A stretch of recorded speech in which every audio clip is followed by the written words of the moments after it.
All right, I want to just tell kind of a funny story behind this picture here. Just to make sure that you may or may not remember. But anyway, so this is our church directory picture. And I can't remember the year, but it was a Friday. Well, no, let me back up.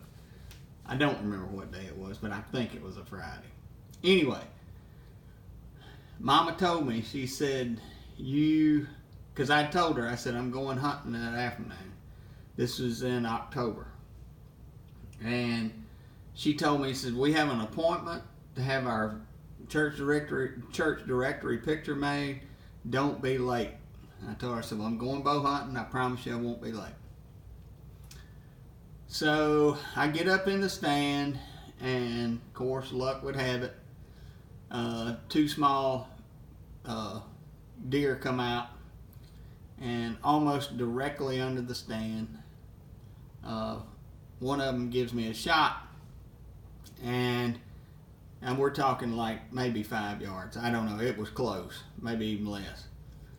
And so I put my 40-yard pin on the deer, and I can explain that at a later date.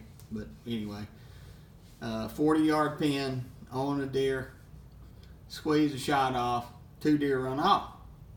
Thought, well, dang, I missed. Probably wasn't 30 minutes later, this huge doe comes up at about 20 yards, and I smoke her. I mean drill her. I knew good and well the deer was down. I heard the deer crash. And of course I've got this timeline that I have to be home, right? So, I mean not home, but to the church. And so I, get down out of the tree.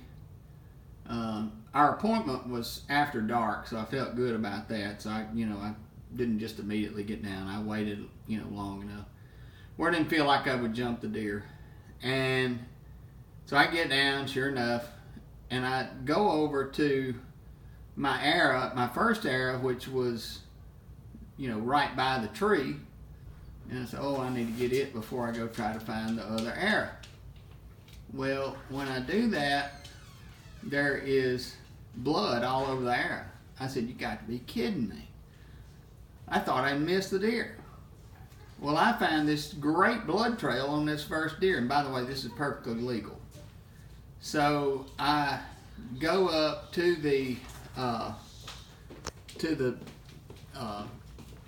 the blood trail and find the first deer just immediately. It didn't go hardly anywhere and expired. Well, then I go up to that's good. So I went over to the second arrow and find it, and of course it's got Luminoc on it. So I walked right up and found the arrow, but did not immediately find the deer. So I was like, okay, well, I've got to get to the church, so I will come back, after we get our picture made and find the deer. So anyway, I dragged the first deer to the truck, put it in the truck, and off I go to the church. Well, Mama has got my coat and tie in the truck.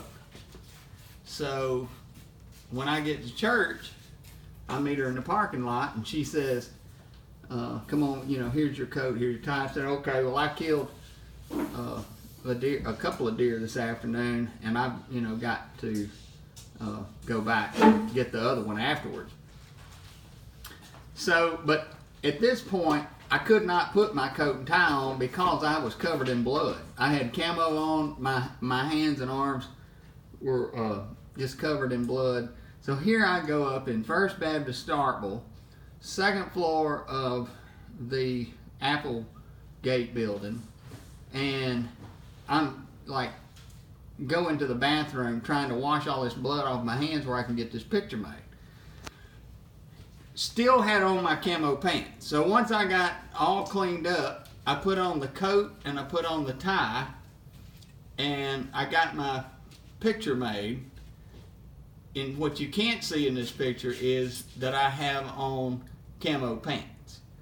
So I got the picture made.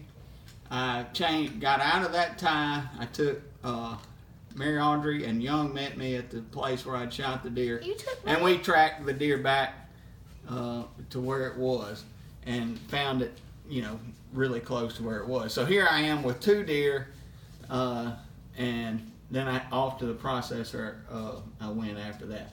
But that is the story behind this picture. So when you look at this picture, know that I'm wearing camo pants, and the reason I'm smiling is because I got 2 deer down and meat in the freezer.